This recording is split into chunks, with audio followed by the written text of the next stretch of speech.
po sa ating lahat, tayo po tumayo. Muli, buksan po natin ang ating mga Bible sa 3rd John.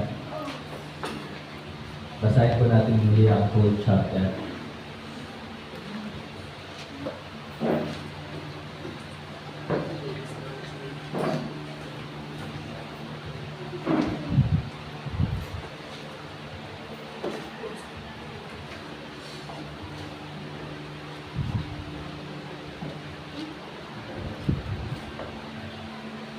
Nakita na po ba sa malakas at masayanan? Amen. Saalitang pagbasa ako po sa verse 1, kayo po sa verse 2, sabay-sabay po tayo sa verse 14. Verse 1, the elder unto the well-beloved Jesus, whom I love in the truth. Verse 2 kayo po. Beloved, I wish above all things that thou mayest prosper and be in health, even as thy soul prosper. For I rejoiced greatly when the brethren came and testified of the truth that is in thee, even as thou walkest in the truth. Verse 4. I have no greater joy than to hear that my children walk in truth. Beloved, thou doest faithfully whatsoever thou doest to the brethren and to strangers. Verse 6. Which have borne witness of thy charity for church, whom if thou bring forward in the journey after that sword, thou shalt do well. Because that for his name's sake they went forth, taking nothing of the Gentiles. Verse 8. We therefore ought to receive such that we might be fellow helpers to the truth. I wrote unto the church, but Diotrephes, who loveth to have the preeminence among them, receiveth us not. Verse 10. Wherefore, if I come, I will remember his deeds, which he doeth, preaching against us with malicious words, and not content therewith, neither doth he himself receive the brethren, and forbidden them that would, casteth them out of the church. Beloved, follow not that which is evil, but that which is good. He that doeth good is of God, but he that doeth evil hath not seen God. Verse 12. Demetrius had good record of men, and of the church itself, yea, and he also bear record, and he know that our record is true. I have many things to write, but I will not with ink and pen write unto thee. Verse 14, altogether ready read. But I trust I shall shortly see thee, and you shall speak face to face. Peace be to thee, our friends salute thee, great the friends by name. Tayo po natin yung mukupungkit, tayo po manalangin. Kapagpala namin Diyos, kasama namin sa langit, batalan, makapaya rin sa lahat. Muli, kami po ay nagpupuri at papasalamat sa inyo pong kabutihan katapatan. Salamat sa buhay, kalakas at kalusugan. Salamat sa mga blessings na patuloy po namin tinatanggap. At sa buong taon na kami pong sinamahan at iningatan, maraming salamat po. Salamat na kami po ay nadoon ang aming pag-asa at pananampalataya na sa panibagong taon ay muli kami po yung pong sasamahan sa panibagong araw ng aming pong bukas. Nandun po ang pong presensya, nandun po ang pong proteksyon at paggabay at pagpapala sa buhay ng bawat isa. Salamat po sa napakaraming pagkakataon na niyo po binigay sa amin upang ito ay aming paglingkuran, upang gawin namin ng mga bagay-bagay na makakapagbigay sa iyo ng kalwalhatian. Muli, sa hapong ito, itago mo po muli ako sa inyong lingkuran. I pray na ikaw sa may taas, ikaw sa mapasalamatan, malawalhati at maparangalan. Banal na Espiritu, kayo po siya mamusap sa puso ng bawat isa. Ito po ay aking samang dalangin, hinihingi namin pasasalamat sa pangalan po ng ating Panginoon Jesus. Amen. Sa mapagpalang hapon po sa ating lahat, ako po ay nagpapasalamat sa inyo. Doon po sa inyo pong regalo. Hindi ko po yung na-expect na kayo po ay nagregalo ng appreciation at yung aking picture. Sana bilubos-lubos na eh. Sana nilagyan ng buhok. Diba? Okay. Di bagay pag may bote.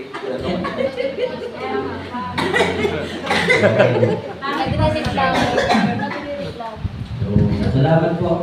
At hindi ko po yung na-expect at sabi ko nga po, ay meron man o wala, ako po ay magpapatuloy pa rin sapagkat una ay ako po nagpapasalamat sa Panginoon sapagkat siya po yung dahilan bakit ako po ay narito. Siya po yung tumawag, kaya wala naman po ako dito kung hindi po ako tinawag na magpastor. So wala po ako dito, pero salamat sa Panginoon ako po kanya po tinawag.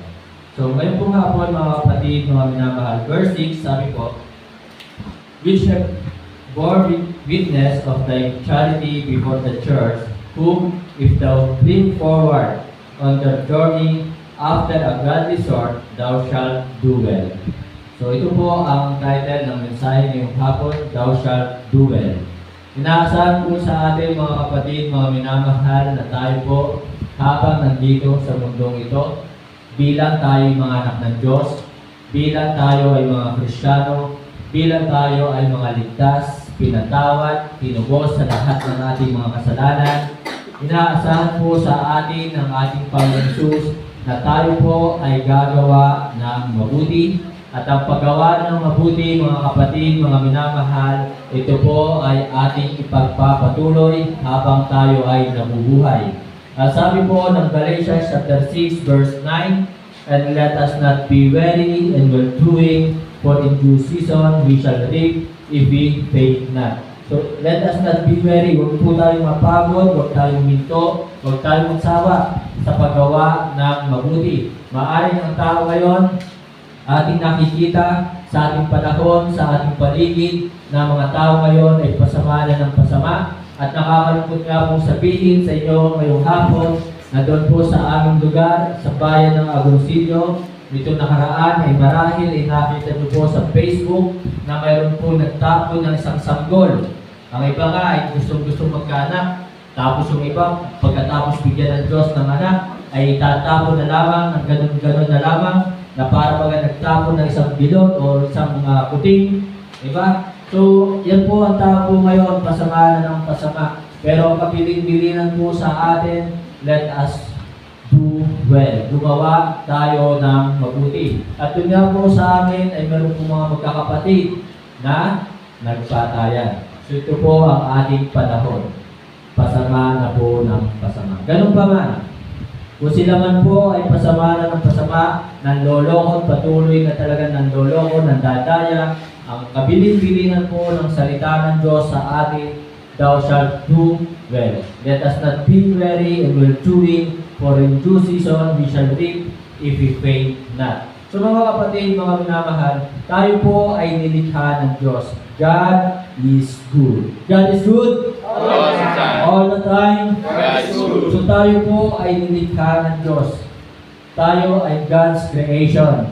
Tayo po ay talagang nilikha. Kaya inaasahan po sa atin na tayo bilang tayong ngayong mga anak na ng Diyos ay magpatuloy sa paggawa ng mabuti. Thou shalt do well. So mga kapatid, mga minamahal, dito po sa ating pong binasa, mayroon po personality na mga binanggit po dito. Una, sabi po dito sa verse 1, ang binanggit na personality or Bible character is Jesus. And then sa verse 9 ay binanggit po dito, kung inyo po napansin ay tatlong tao binanggit po dito. Sa verse 9 ay binanggit po dito si Diotrephes. At sa verse 12 ay binanggit po dito si Demetrius. Jesus, Diotrephes, and Demetrius. So ngayon mga kapatid, mga minamahal, inaasahan sa atin tayo po ay gagawa ng mabuti. At para may pakita po natin ang paggawa ng mabuti, sa pamamagitan po mga kapatid, mga minamahal, una, kung titignan po natin itong verse 1 to 6, the elder unto the well-beloved Jesus, whom I love in the truth. Beloved, I wish above all things that thou mayest prosper and be in health, even as thy soul prospereth. For I rejoiced greatly when the brethren came and testified of the truth that is in thee, even as thou walkest in the truth. I have no greater joy than to hear that my children walk in truth. Beloved, thou doest faithfully whatsoever thou doest to the brethren and to strangers. So ito pong si Jesus, mga kapatid, mga minamahal, ay talagang gumagawa na may katapatan. Siya po ay tumutulong doon sa mga kapatiran at hindi lamang po sa mga kapatiran, kundi si Jesus po mga kapatid ay tumutulong din po doon sa ibang tao. Verse 6, which have borne witness of thy charity before the church, whom if thou bring forward on their journey after a godly sort, thou shalt do well. Verse 7, because that for his name's sake they went forth, taking nothing of the Gentiles. Verse 8, we therefore ought to receive such that we might be fellow helpers to the truth. So mga kapatid, mga minamahal, thou shalt do well by being hospitable. So ito po si Jesus, mga kapatid, mga minamahal, ay talaga siya po ay matulungin, mapagbigay. Na una ay siya po ay mapagbigay at matulungin sa mga kapwa natin mananampalataya. At ganoon pa man, si Jesus ay tumutulong din po kahit sa ibang tao. Kaya sabi po ng Bible sa Galatians chapter 6 verse 10, tingnan po natin ang ating pong Bible sa Galatians chapter 6 verse 10. And as we have therefore opportunity, habang mayroon pa po tayong pagkakataon, ito po ang inaasahan talaga sa atin, habang mayroon tayong pagkakataon, as we have therefore opportunity, let us do good unto all men. Do good unto all men. Gumawa tayo ng mabuti sa lahat ng tao. Sa lahat ng tao. Especially unto them who are of the household of faith. So sa lahat ng tao, but huwag niyo pong kalilimutan, especially unto the household of faith. Doon po sa mga kapwa natin mananampalataya. Minsan, sa isang pamilya, sabi ng ibang tao, mabuti pa yung hindi mo kapamilya eh. Diba? Tinutulungan ka. Mabuti pa yung ibang hindi mo kapamilya na aasahan mo. Masakit na minsan kung sino pa yung kapamilya mo, kapatid mo mismo, hindi mo maasahan at kapatid mo mismo ang siyang nagdadaon sa iyo na talagang ayaw tumulong sa iyo. Minsan nangyayari po yun sa mga kapwa natin mananampalataya. Na kung sino pa yung kapwa natin mananampalataya, yun ang ayaw tumulong sa iyo. Na kung sino pa yung kapwa natin mananampalataya, yun ang naninira sa iyo. Diba? So mga kapatid, mga minamahal, we do well by being hospitable. Na kung tayo po ay talaga magiging matulungin at tayo mapagbigay sa lahat ng tao. Na talagang kapag mayroon po nangangailangan ng tulong, tayo po ay handang tumulong. Amen po ba? By being hospitable. So sana tayo maging hospitable. Na tayo maging matulungin sa lahat ng tao, especially doon sa ating kapwa mananampalataya. Kaya sana, habang nandito po tayo, ay makita sa ating tayo po ay nagtutulungan. So sabi po, at ang hospitable by being supporting, to support, or kung susuportahan po natin the missionary, support the missionary. So sana, bumababa ang ating pong mission support. Sana tayo po ay talagang magpatuloy na magsuporta sa mga missionary. So yung mga pinapadala ko po sa ating pong GC na mga GCash, yun po yung pagsuporta natin sa mga missionary. So dati talagang malaki ang ibibigay natin sa mga missionary, pero sa ngayon po ay bumababa ang ating pong support sa mga missionary at ilan ang nasusuportahan nating mga missionary. So hospitable po tayo kung tayo po talagang patuloy na nakakapagbigay sa mga missionary. Kaya sana mga kapatid, mga minamahal, huwag po natin pabayaan ang ating pong pagsusuport sa mga missionary. Sa totoo lang po, magkano lang po pumapasok ngayon sa mission support natin na pang-suporta, pang-bigay sa mga nagmi-mission. So last month, I think, ang pumasok po ay nasa 540 and then sumunod po doon ay nasa 400 something po lamang. So yun po ang pumapasok na mission support. Kaya sana mga kapatid, mga minamahal, thou shalt do well by being hospitable to support the missionary. We need to support the missionary. Kailangan po natin suportahan ang mga nagmi-mission sa ibang lugar. Katulad na lamang po niya. Paano kaya yung ating sinusuportang missionary sa Israel? Diba? Nasa Israel, mayroong kaguluhan. Pero ganun pa man, nandun po yung pananampalataya na talagang by faith. Kaya talaga nandun po by faith. Now, we walk by faith, not by sight. So katulad po dito sa mataas na kahoy, we walk by faith, not by sight. At lagi ko po sinasabi sa inyo, hindi ako natingin sa member. Sapagkat kung titignan ko yung member, yung kakayahan ng member, ay malamang ako po ay susuko na. Malamang aalis na ako. Di ba? So, sa Panginoon po ako natingin sa pananampalataya, sapagkat I know, I believe na talagang ang Diyos ang gagawa para sa kanyang gawain. Ang Diyos, hindi po ako. Maaaring isang faktor, isang malaking faktor, kung ako po ay magiging tapat, kung ako po ay magtatapat, isang napakalaking faktor po nun. Pero still, it is by the grace of God. Ang Diyos pa rin, biyaya pa rin ng Diyos ang kikilos para pagpalain ang gawain po dito sa mataas na kahoy. So sa buhay po natin, malaking faktor kung talagang tayo po ay kikilos gagawa. Pero lagi natin sabihin by the grace of God. It is by the grace of God. So yun po ang katotohanan na talagang wala naman po tayo magagawa kung hindi talagang biyaya lamang po talaga ng Diyos. Isang malaking factor lamang po yung ating katapatan. Pero magtapat man tayo o hindi, it is by the grace of God. So yun po yun mga kapatid. So mga kapatid, mga minamahal, hospitable, ito ang kailangan upang tayo po talagang masabi na tayo po ay gumagawa ng mabuti to support the missionary, support the ministry. Huwag po natin pabayaan ang ministry. So ang akin lang po hingin sa inyo mga kapatid, mga minamahal, continue to pray for one another, continue to pray for the ministry, continue to pray for the need of the ministry. Alam niyo po kung ano yung kailangan ng ministry. Alam niyo po. So sana lagi nyo sama sa prayer. Yun lang naman po aking hingin sa inyo. Na ipag-pray nyo po na patuloy natin itong mabayaran, ito pong bahay sambahan. Hindi po ako nahingi ng pera, pero kung may pera, salamat. Hindi ko naman po ibubulsa. Pero po ba? At yun po ay ipapasok ko pandagdag, pambayad para po dito sa bahay sambahan. So mga kapatid, mga minamahal, continue to pray for the ministry.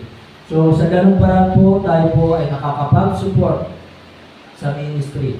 Continue to pray na talagang ang Panginoon po ay magdagdag dito, na punuin itong kanyang bahay sa bahan. Yun po yung aking prayer. Na talagang itong kanyang bahay sa bahan, sa totoo lang, talagang puno na po tayo kung magkakasabay-sabay ng pagsamba. So last week, sabi ko nga po sa inyo, nung umaga ang ating attendance 42. Pero ang absent, so hindi ko na isasama si na Brother RJ sapagkat sila naman po ay patuloy na sumasamba doon sa Project 8. So ang absent po last week ay 41. Hindi yung kasama si na Brother RJ. 41. So all in all, kung isasama natin si na Brother RJ, tayo po ay nasa 87 na. Diba? So, gano'n na po tayo marami. So, ibig sabihin, talagang sobrang init na dito. Kung lahat iyon, nandito, di ba? 87, gano'n na po tayo karami. So, kaya, pag-pray nyo po na talagang ang mga kapatirang ito ay magpatuloy at sana talagang i-chat ninyo, kamustahin nyo, kapatid, kamusta ka na? Di ba? Meron kami dyan. Tapos. So, kamustahin lang. Kamusta ka na? Kailan mo babalik? Di ba? Kailan ka magpaparamdam? Attend ka naman sa Sunday. So, yun po mga kapatid, continue to pray for the ministry, support the ministry. Sa ganong paraan, tayo po ay nakakapag-support sa ministry. Then, Sabi nga po dito sa verse 7, tingnan niyo po yung 3 John verse 7. Because that for His name's sake, they went forth, taking nothing of the Gentiles. So mga kapatid, mga minamahal, hospitable, tayo po ay hospitable. Sana, we are not expecting, don't expect, wag po tayong umasa na balang araw or gagantihan tayo. Diba? Sana kung tayo po ay tutulong, hindi dahil sa anumang kapalit. Sana kung tayo po ay tutulong, hindi naghihintay ng kapalit. Kaya sabi nga po dito, taking nothing of the Gentiles. So support for the master's sake. Support for the master's sake. Nagawin natin ang mga bagay na ito na mabuti, alang-alang kay Kristo. Alang-alang kay Kristo. Kaya tayo gumagawa ng mabuti ay alang-alang kay Kristo. Yun po yung dahilan bakit ako po ay nagpapatuloy sa gawain. Ito po ay alang-alang sa Diyos sa ating Panginoon Jesus. Pangalawa ay alang-alang po sa inyo. Yun po yung dahilan. Alang-alang sa inyo. Sapagkat kung walang pastor, mangangalat na po kayo. Pwede po kayong mangalat. Di ba? Pwede na kayong magkahiwa-hiwalay kung wala pong magpapastor dito. So yun po yun. At kung bakit ako po ay nagpapatuloy sa paggawa ng mabuti, ay sapagkat, siyempre, hindi naman po yung mayalis na minsan kayo po ay nakatingin sa tao. Maaari lagi ko sinasabi sa inyo, looking unto Jesus, the author and finishers of our faith, who for the joy that was set before Him, endured the cross, despised the shame, and sat down at the right hand of the throne of God. So isang factor na kayo po, ang mga tao ay talaga nakatingin sa tao. Na kapag nakakita ng pagkakamali, yun ang magiging dahilan. Tama po ba? So hindi natin yung mayaalis na kayo, na tao, ay nakatingin sa tao, sa kapwa-tao. So isa po sa dahilan na talagang pumipigil sa akin na huwag gumawa ng masama. Di ba? Na pumipigil sa akin sa paggawa ng masama. Pinipigilan ako na gumawa ng masama. Kayo po yung isa kong tinitingnan. Isa kayo sa aking tinitingnan. Pero especially, ang tinitingnan ko po ay ang Panginoon. Diba? So yun po mga kapatid, mga minamahal, na sana gumagawa tayo for the master's sake. Na kung bakit tayo ay nagsusuporta sa gawain, it is because of the Lord Jesus Christ. Ito ay dahil sa Panginoon. Sana, kaya kayo po ay nandito, ay hindi dahil sa amin. Diba? Hindi dahil sa akin kung bakit kayo po ay narito. Sana, isa sa dahilan po ninyo at primary, main purpose, bakit kayo ay nandito, ay dahil sa ating Panginoong Jesus. Hindi po dahil sa akin. So, ako po yung nagpapasalamat. Yun nga po sa inyo pong appreciation sa aking ginawa. Pero yun nga po, lahat ng yun ay ginawa ko, una ay para sa Panginoon. Ang Panginoon at Diyos ang siyang tumawag sa akin, bakit ako po ay nagpapastor, bakit ako nandito sa inyong harapan.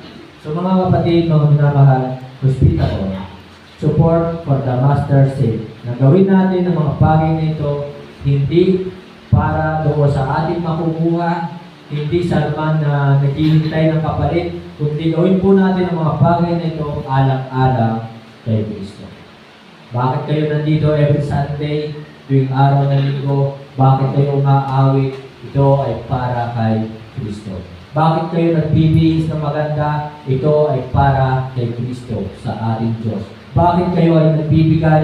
Ito ay para sa Diyos, kay Kristo. Amen? So bakit tayo nagsusulbining? Ito ay para kay Kristo. Lahat ay para sa Diyos. Kaya nga po sabi ni Pablo, for to me, to live is Christ, and to die is gain. So ang lahat ay para kay Kristo. So yun po mga kapatid, thou shalt do well by being hospitable. So sana makita sa atin na tayo po ay sumusuporta sa mga misyonary, sumusuporta tayo sa ministry, sa gawain, sumusuporta tayo alang-alang kay Kristo. Next, yun po si Jesus, na makikita po natin sa kanya, hospitable po siya. Siya po ay matulungin, at talaga siya po ay mapagbigay.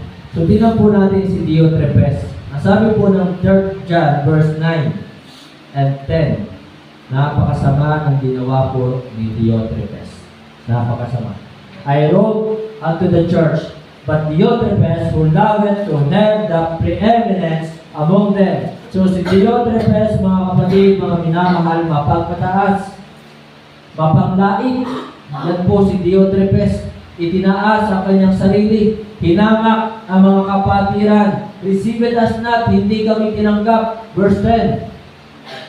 Wherefore, if I come, I will remember his deeds, aking alalahanin, ang kanyang ginawa, which he doeth, prating against us with malicious words, na talagang si Diotrephes ay nagsasalita ng mga salitang hindi maganda. Mga salita na talagang, tawag doon, yung malaswa, diba? Malicious, malaswang pananalita. At si Diotrephes, mga kapatid, mga minamahal, sabi dito, and not content therewith, neither doth he himself receive the brethren and forbiddeth them that would, and casted them out of the church. So mga kapatid, si Diotrephes po ay siya po ay, kung meron pong marites, ganun po siya, chismoso. Diba?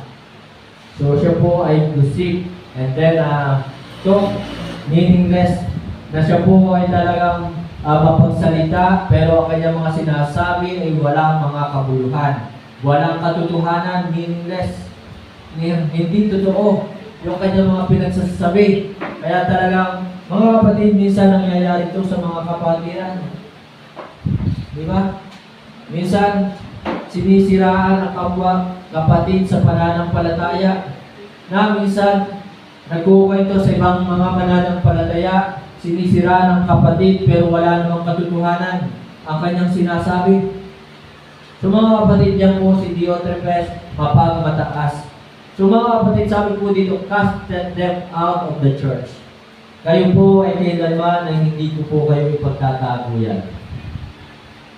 Hindi ko kayo itataguyan. Kayo po ay welcome dito sa Jesus Christ Bible Baptist Church. At talagang pangit naman kung itataboy. Diba? So, kayo po ay aking tinanggap po dito sa Jesus Christ Bible Baptist Church.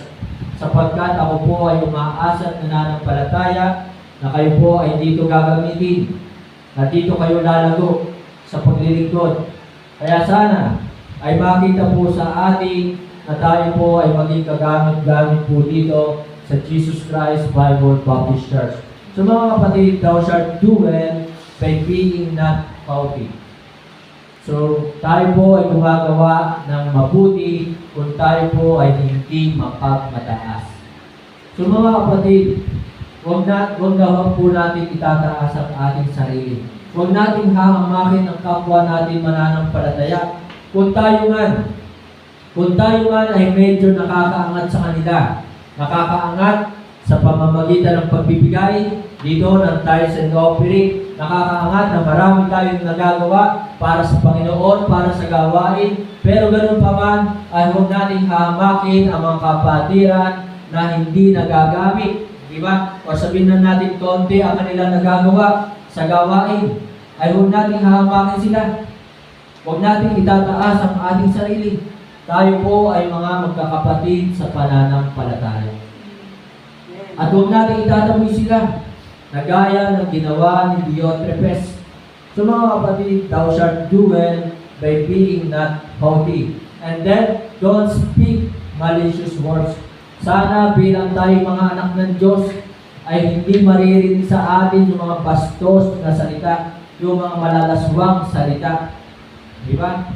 So minsan, may mga mananampalataya na nagsasalita pa rin ng mga green jokes eh. Hindi po maganda green jokes. So sana, alisin natin yan sa ating pananalita. huwag marinig sa atin ang mga malalaswang salita. Ganun po ba? So, yun po, by being not haughty, don't speak malicious words, don't stay as men pleasers. Na tayo po, na sana kaya tayo gumagawa ay hindi para pakitang tao. Para hindi tayo papurihan ng ating kapwa-tao, ng ating kapwa mananampalataya. Sina Jesus and then Demetrius, sila po ay gumagawa alang-alang talaga sa Diyos kay Kristo. Hindi para mapapurihan, hindi para sumikat. So, don't stay as man pleasers. So, buksan natin ang ating Bible sa Ephesians chapter 6, verse 6. Sabi po ng Bible, mga kapatid, mga minamahal, sa Ephesians chapter 6, verse 6,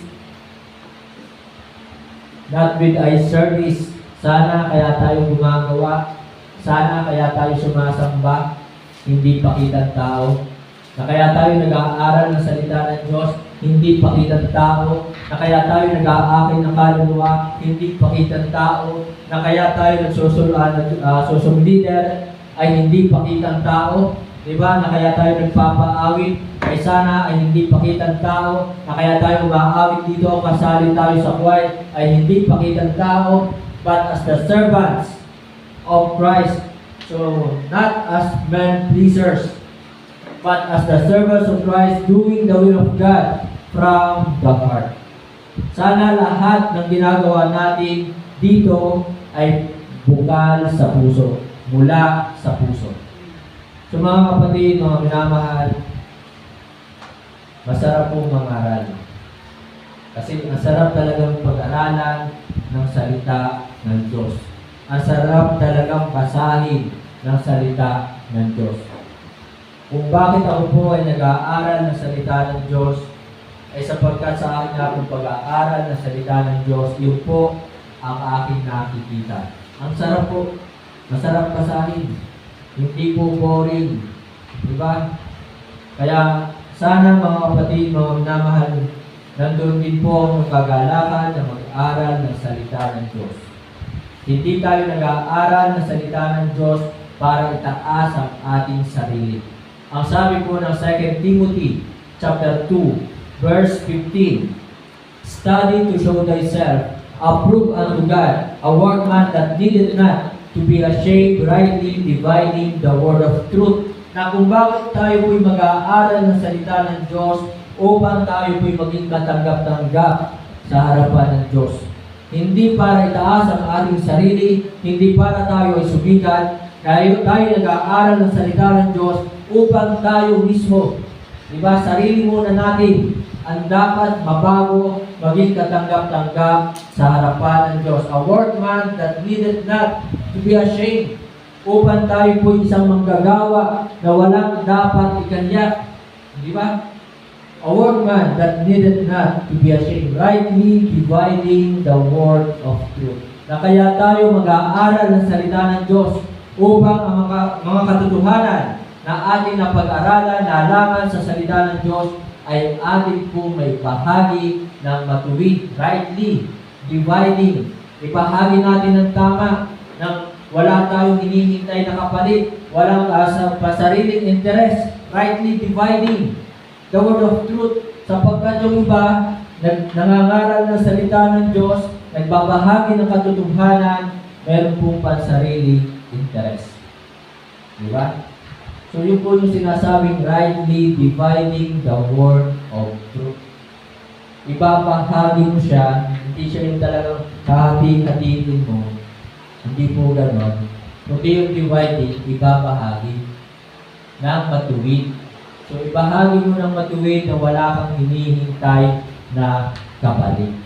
Yun po yun. Rightly dividing the word of truth. So mga kapatid, mga minamahal, sina Jesus at Demetrius, sila po ay talagang gumawa sila ng mabuti, not as men pleasers, not as eye service, but as the servant of Christ. So sila po ay gumawa ng mabuti bilang sila po ay mga lingkod o servant ng Panginoong Jesus. So mga kapatid, mga minamahal, by being not holy. Huwag po tayong maging mayabang. Huwag natin itaas ang ating sarili. Huwag natin hamakin ang mga kapatiran na hindi nakakagawa ng mabuti para sa gawain ni Kristo. Akayin natin sila na sila din po sa mga araw ay talaga maging kagamit-gamit. Kaya encourage, sana na yung mga kapatiran natin mahina spiritually. Alam natin sila mahina spiritually. Tulungan po natin silang lumago spiritually. Na hindi tayo lamang ang malago spiritually. Tulungan natin sila. Diba? Tulungan po natin silang lumago spiritually. Huwag tayong pumayag na tayo lamang malakas spiritually. Amen po ba? Sana meron po tayong ginagawa upang sila'y lumago, tumibay sa kanilang pananampalataya. Kung hindi man sila nakaka-attend, sana meron tayong ginagawang encouragement sa kanila na sila po ay umattend tuwing araw ng linggo, sumambat, makinig ng salita ng Diyos. So yun po, last mga kapatid, Demetrius, sabi po dito sa verse 12 ng 3rd John. Nandiyan na ba kayo? Say amen. Amen. Demetrius had good report of all men and of the truth itself. Yea, and we also bear record, and you know that our record is true. Si Demetrius po mga kapatid, ito po yung kinalayas yung pinagtapo yan ni Diotrephes. Pinagtabuyan po siya ni Diotrephes. Pero ganun pa man, kahit siya po ay pinagtabuyan ni Diotrephes, siya po ay talagang nanatiling humble. Na siya po ay hindi niya pinagsabi kung ano yung ginawa ni Diotrephes. So, si Demetrius, mga kapatid, mga minamahal, ay hindi po siya gumanti kay Diotrephes. So, si Demetrius, mga kapatid, ay humble. Thou shalt do well by being humble.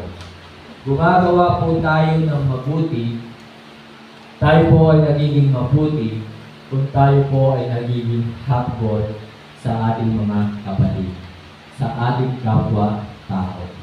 Na talagang wala tayong pinagyayabang. Ano po ba? Wala naman tayong ipagyayabang. Tandaan po natin yan. Wala tayong may pagyayabang. Sapagkat lahat na meron tayo is galing sa Diyos kay Kristo. Lahat na meron tayo. Kaya lagi ko nga po sinasabi sa inyo, yung 1 Timothy chapter 6 verse 7, na talaga sinasabi po doon, for we brought nothing into this world, and it is certain we can carry nothing out. Dumating tayo sa mundong ito, wala tayong dala. Aalis din tayo sa mundong ito, wala tayong dala. Ano bang meron tayo, ito po'y galing sa Diyos. Kaya mga kapatid, mga minamahal sa tutulang, wala tayong may pagyayabang. Huwag mo sasabihin matalino ka. Diba? Huwag natin sasabihin ipinagmamalaki ko.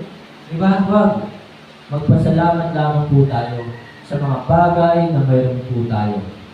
Huwag natin, alisin natin sa ating salita, sa ating bibig, yung salita ipinagmamalaki ko sa inyo. Diba? Wala pinagyayabang ko sa inyo. Alisin natin yon. Kasi yun ay proud, boastful. So, wala tayong ipagyayabang.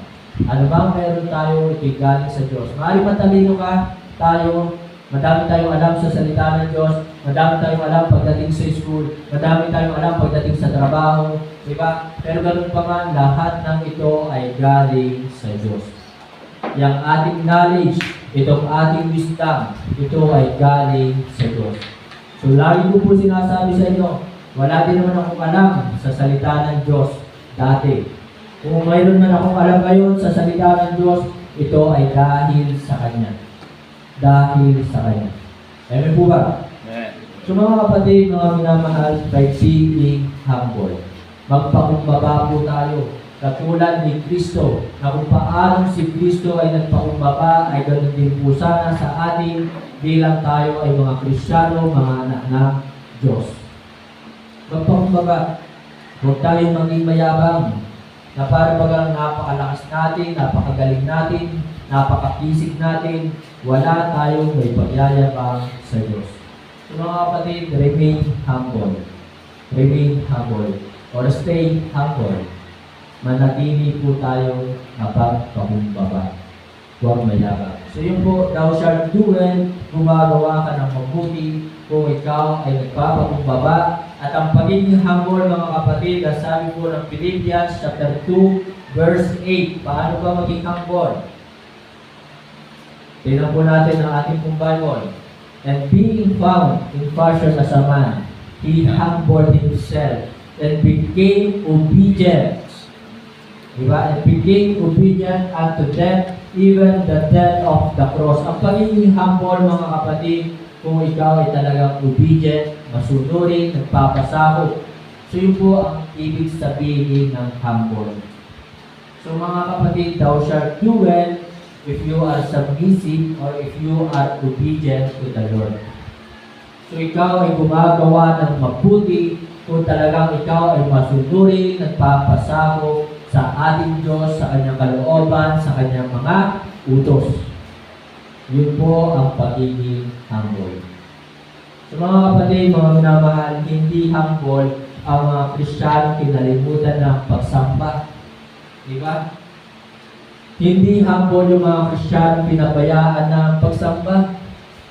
Hindi natin pwedeng sabihin humble po sila sapagkat ang utos ng Diyos sa atin, not forsaking the assembling of ourselves together as the manner of some is, but exhorting one another, and so much the more as we see the day approaching. Hebrews 10:25. Yun po ang utos sa atin. So sila po, kaya masasabi ko, sila po ay nagmamataas sa Diyos. Sila ay nagmamagaling sa Diyos.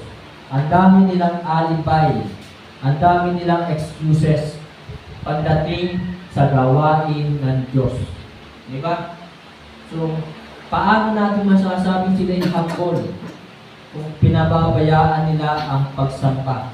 Kung hindi naman nakikita sa kanila yung pagsunod sa kalooban ng Diyos. So mga kapatid, mga minamahal, ganun po ang pagiging humble. Kung tayo po talagang nagpapasakot, sumusunod. Kasi yung ating, sabi nga po ng Bible sa James, tinan po natin ang ating pong Bible, sa James chapter 4, 1 to 3 ba yun? O 1 to 4? Verse 4. James 4:4. Tinan po natin, James 4:4. Sabi po dito sa verse 4, Ye, adulterers and adulteresses, know ye not that the friendship of the world is enmity with God? So kung pinapabayaan po natin ang pagsamba, mga kapatid, pinapabayaan natin ang pakikinig ng salita ng Diyos, pag-aaral ng salita ng Diyos, mas pinipili mo maging kaibigan ng mundong ito. Mas pinipili mo maging kaibigan ng mundong ito. At sabi nga po dito, whosoever therefore will be a friend of the world is the enemy of God. Ang sino man na kaibigan ng mundong ito, yung umaayon sa takbo ng mundong ito, ay kaaway ng Diyos. Kaya nandun po yung salita sa atin, yung bilin sa atin, be not conformed to this world, but be transformed by the renewing of your mind, that ye may prove what is the good and acceptable and perfect will of God. Romans chapter 12, verse 2. So mga kapatid, mga minamahal, sa pagtatapos po, inaasahan po sa atin na tayo ay gumawa ng mabuti. Ano po ba? Inaasahan sa atin na tayo po ay magpapatuloy sa paggawa ng mabuti. Sapagkat ipinakita sa atin ni Kristo na siya po ay nanatili sa kabutihan. Na si Kristo ay nanatili sa katotohanan. Amen po ba? Na si Kristo ay nanatili sa kabutihang paggawa ng mabuti hanggang kamatayan. Kung tinanggap mo si Kristo bilang Panginoon at tagapagligtas, kung nananampalataya ka kay Kristo, yun din po ang inaasahan sa atin. Sapagkat yun ang halimbawa na ibinigay sa atin ni Kristo. Yun ang halimbawa na iniwan sa atin ni Kristo. Amen po ba? Na talagang si Kristo kahit nahirapan na, kinutya na siya, nilibak na siya, ginawan siya ng masama, Pero anong ginanti niya? Paggawa ng mabuti. Di ba? Kaya ang utos sa atin sa Roma chapter 12, dito po tayo tatapos. Verse 19 and 20, tingnan nga po natin. Verse 19. Romans chapter 12, verse 19. Dearly beloved, avenge not yourselves. Avenge not yourselves, but rather give place unto wrath. For it is written, vengeance is mine, I will repay, saith the Lord. Verse 20. Therefore, if thine enemy hunger, feed him. So, ito po ang sinasabi sa atin, ang bilin sa atin, na salita ng Diyos. Kung meron kang kaaway at nagutom, pakainin mo siya. If he thirst, give him drink. Kung siya'y nauuhaw, painumin mo. For in so doing, thou shalt heap coals of fire on his head. Verse 21. Sabi po dito, verse 21, may naalala ako. Be not overcome of evil, but overcome evil with good. Ginawan ka ng masama, gawan mo ng mabuti. So mayroon ko naalala, kasi mayroon ko nagtanong sa akin, Bible study. Sabi niya, Pastor, tama po ba yun pag binato ka ng bato? Batuin mo ng tinapay? Tapos tinanong ko siya, bakit? Meron ka na bang binato ng tinapay? Opo. Kasi po sabi, kapag binato ka ng bato, batuin mo ng tinapay. So sabi ko sa kanya, hindi yun literal na babatuhin mo ng tinapay. Pero ganun pa man, masunurin. Di ba? Talagang binato siya ng bato, binato niya ng tinapay. So, ibig sabihin lang doon, binato ka ng bato, ginawa ka ng masama, gawan mo ng mabuti. So, nakakatuwa, mayroon pong batang gano'n. Na talagang masunurin. Kayo po ba? Diba? So, sana makita po sa atin kung tayo man po ginawa ng masama, gantihan natin ng mabuti. Kung tayo ikaganti, mabuti ang ating igaganti. Thou shalt do well. Tayo po tuloy. Tayo po yung mukhang humiti, tayo po ay manalangin. Dakilang Diyos na makapangyarihan sa lahat. Salamat po sa inyong pong banal na salita. Dalangin ko po aming Diyos sa aming pong paglilingkod, paggawa ng mabuti, alang-alang sa iyong pangalan. Samahan mo po kami, gabayan. Patuloy mo po kami bigyan ng lakas upang kami po ay makapagpatuloy sa paggawa po ng mabuti. Patuloy mo po ipaalala sa amin ng iyong banal na salita. Maaaring ang mundong ito, pasama na ng pasama. Ang mundong ito, talagang marami po sa mga tao po ngayon ang hindi na po gumagawa ng mabuti. Kami bilang kami iyong mga anak, kami bilang mga Kristiyano, kami bilang mga ligtas, kami bilang kami mayroong buhay na walang hanggan, tinubos at pinatawad sa lahat ng aming mga kasalanan. Sana patuloy na makita sa amin ang paggawa ng mabuti. At sana patuloy kami gamitin mo po kami aming Diyos na maging channel of blessings. Patuloy na kami po ay makapagsuporta sa mga misyonary at patuloy namin suportahan ang inyong pong gawain. Kung kami po ay nakakapagsuporta sa ibang mga gawain, sana ay patuloy namin suportahan ang inyong pong gawain. Sana makita po sa amin ang pagpapakumbaga at makita sa amin ang pagiging hospitable. At sana palalakaran mo po kami aming Diyos kung kami po, kung dumarating sa aming buhay na kami nagiging mayabang. Palalakaran mo po kami na ibaba namin ang aming sarili. Kung dumarating po sa aming pong buhay na itinataas namin ang aming sarili, sana ipaalala mo sa amin, anak, tumataas ka na, itinataas mo lang yung sarili. Sana lagi mo po kami palalakaran. Salamat. I believe na doon po yung pagpapalala po lagi sa amin. Kaya lamang minsan, hindi po namin ito nakikita sapagkat kami po ay nabubulag ng mga material na bagay sa mundo ito. Kami po ay nabubulag ng mga kabalahan po natin sa mga bagay-bagay sa mundo ito. Sana po, Panginoon, patuloy mo pong buksan ang aming puso't isipan sa mga katotohanan. Sana Kung meron po kami mali na ginagawa sa aming sarili, sana ito po yung aming pong makita. Buksan mo po ang aming pong puso at isipan. Salamat po aming Diyos sa inyong pong banal na salita. Salamat sa buhay ng bawat isa. Kayo po ang magbalik ng pagpapala sa kanila. Ito po yung aking samang dalangin.